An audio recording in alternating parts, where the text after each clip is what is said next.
It is time to talk a little round ball because it is that coveted time for Hoop Scoop. We have a couple of the experts in studio with us once again, Tony Atzeni, Larry Cotlar, as we get caught up because we are inching ever so close. Oh, we're right at the door. Monday it all starts on the girls' side with the state championship tournament at the Well, and then next week the boys will finish up their sub-state finals, and we'll know who's going to head to the Well for them the following week. So it's a busy time here in Des Moines. I mean, I feel for the crews at the Wells Fargo Arena between the Barnstormers, the Wild, the Energy, the high school tournaments, and everything going on. Those crews are working their rears off out there. So it'll be. Last night alone we did the Iowa Energy game, and right after it, the whole place was changing as they got ready for the Barnstormers. It's just that crazy, working all around the clock to keep things going at the Well. But it's going to be fun, girls' state tournament, and we got a lot of local teams that are going to be part of that.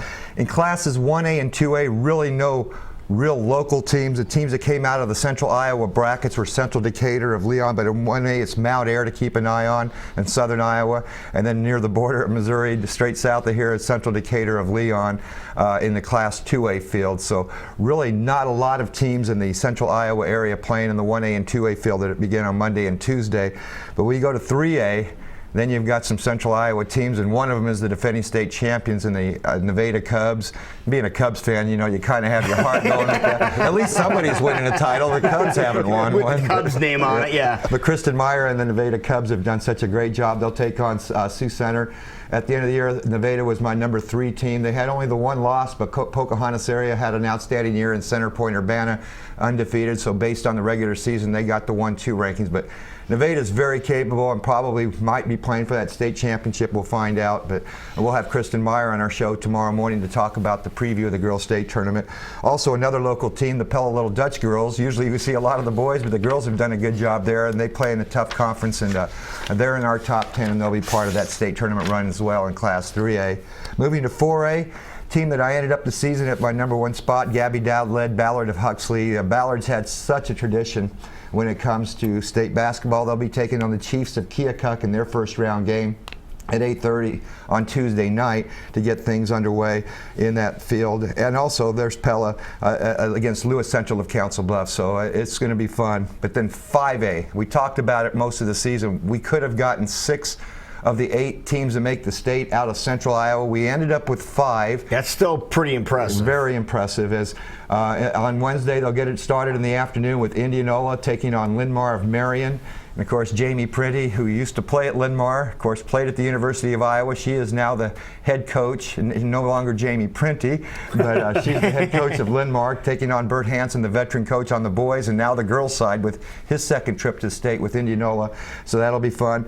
Johnston ended up the season top ranked. They take on Southeast Polk, who came from behind in their quarterfinal round game, just lucky to get, in the semifinals, just lucky to even get to the regional finals, and then they knocked off number 2 Iowa City High to get there. So it's going to be a great CIML matchup. So we know for sure one CIML team will be at least advancing to the semis. Every scenario possible. Yeah. And then Ankeny Centennial takes on Davenport North, and Coach Scott DeYoung, the veteran coach there, and the Jags, they'll be very tough. And Waukee and Coach Chris Guest and his squad taking on Cedar Falls. And I really like the scenario of maybe 4 CIML teams making it to the semifinals. Maybe not true. It's a pretty balanced year this year, but the chances are really good that that could happen because it is such a balanced year. And on any given night, it's about matchups here. And we've said all year this 5A field was wide open. The rankings, the top 10 kind of stayed the same, but the movement of the rankings kind of switched out all year because one was beating another, and then the other would beat the other. So we'll find out. And of course, Johnston, the only loss Indianola had was to Johnston, so they could meet in the semifinals if they both advance. So some really good pairings coming up, and should be a fantastic girls' state basketball tournament. I know CISN.TV, who I work for, with our Saturday morning show, will have the streaming coverage of the quarterfinals and the semifinal round games. Just go to CISN.TV, or if you go to the Iowa Girls High School Athletic Union site, IGHSAU.org. You'll be able to get it from there as well. So check out the Girls State Tournament. If you can't get to the Well to watch it, you can follow it for the quarterfinals and the semis on there, and of course the TV coverage with the IPTV doing the girls state basketball tournament. Of course, right here we'll have the boys state basketball tournament on KCWI, so it'll be fantastic. There you go. All right, Copman, collegiately. Well, I'll tell you, things are winding down in conference play. The Valley tournament's this coming week, and we'll be heading down to St. Louis for that. And Drake's the number 10 seed. Of course, obviously, the Bulldogs have had a very, very tough season. But I'll tell you what, let's start with what's happening in the regular season for Iowa. Of course, right now, a lot of people are starting to get on that cliff. You know, they get a little nervous. Licking their wounds, yeah. You know, Iowa and Iowa State fans are nervous. It used to be that Iowa and Iowa State fans would be nervous to see if they were just going to get to the tournament.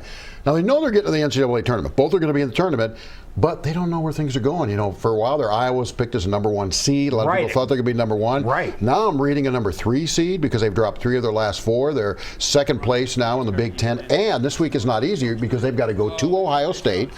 They've got Indiana coming in, and then they got to go to Michigan. I mean, none of those are going to be easy games. But of course, the Hawks, excuse me, tough game against Wisconsin. I didn't get. See, you're getting all choked up just thinking about it. I'm verklempt. Let me ask you a question, though, Larry. If Iowa fans were asked before the season if they were in this position at this point of the season now, wouldn't they have been happy? Oh, I'd be thrilled. Yeah, but remember football. Yes. Once you get to a certain height, as in football, then all of a sudden it's not good enough anymore. See, that's the problem. And it's expected. Exactly. So, you know, tough loss to Wisconsin the other day, and people are concerned about this. I say this, you know, first of all, they peaked pretty quickly. You know, and they beat Michigan State twice, they beat Purdue twice. You're not going to be at that high level for the whole time. Now, the question is, when you slide a little bit, can you get it back? You know, can all their guys, their bench hasn't been very productive of late. Woodbury had a great game the other day, 18 rebounds, including 10 off the offensive glass. So, you know, the question is, can they just refocus again? But I think it's good that they have tough games at the end. That'll get them ready for the tournament. Iowa State. Better to lose them now than in the tournament. That's exactly right. We saw UConn do that a couple of years ago. They lost a bunch of games, and then they went on to win the national title, including beating Iowa State. Speaking of Iowa State, they got to fix their defensive woes. They give up 97 points to West Virginia. That's never acceptable. I don't care where that's at. You can't give up 97 points. You give up close to 100 points, you're probably not going to win the game. You're probably not going to win the game. So that's their problem is defense. They do have Jameel McKay back. I don't know what his situation is in terms of are they on the same page. Played a little better the other night when he played West Virginia. I think he had 10 points, 5 I'd love to rebounds, find out what the blocks. real story is behind that. Well, you probably will sometime, but it may not be until the season's over. Right. But, you know, the Cyclones, now they've got a couple of, I won't say easy games, but they're playing the lower level teams in the conference. They've got Kansas State tomorrow. Then they've got Oklahoma State on Monday. And those are both very winnable games. Those two are at the bottom of the standings. You got to be careful, though. Yep. And then they got to go to Kansas to close out the regular season, which may not be a bad thing. You know, again, you kind of get yourself geared up and then you got the tournament. Right. Then after that, now then we got the Missouri Valley tournament. Northern Iowa's going to be either a 4th or 5 seed, so they're going to play on Friday. Unfortunately, Drake, we get to play again on Thursday night. It's just become a tradition. It's a lousy tradition, but it's become a tradition. Not sure who we're going to play yet. Going to play at 8:30, so could play anywhere from Loyola to. We won't play Bradley. We'll play Loyola. Could play Indiana State. We're just not sure. So we'll just go down there and do the best we can. But that's what it's all about right put now. a positive spin on it. That's exactly right. Well, you know what? Every time you go out and play, it's an opportunity. It is. It's an opportunity to do something you love to do. And who knows what could happen. Stranger things have happened. Yeah. Yeah, they have. You had to think about it for a second, but yeah, they have. Yeah, they have. Okay. They have. But it's you know, it's a fun time of year. All right, so Tony, your show. Tomorrow morning, Saturday mornings on 1350 ESPN Radio from 8 to 10. And tomorrow, basically, we'll talk a little boys state basketball sub-state action, but it'll be a preview of the girls state basketball tournament. We'll have a handful of coaches on there, and we'll even have Larry Cotlar coming on, previewing that Missouri Valley Conference tournament a little bit. Well, he had an opening. He needed to fill it. Last minute replacement, huh? Okay, Cotman, your show. 1350 ESPN. Thursdays. Actually, this next week it'll be from 4 to 5. It was yesterday, too, because of Energy Basketball. And I think, again, we're going 4 to 5. And I've never we'll been on his show, ever. Well, you might have just got an invitation. We might just change that. We might just change that. All right, well done, gentlemen.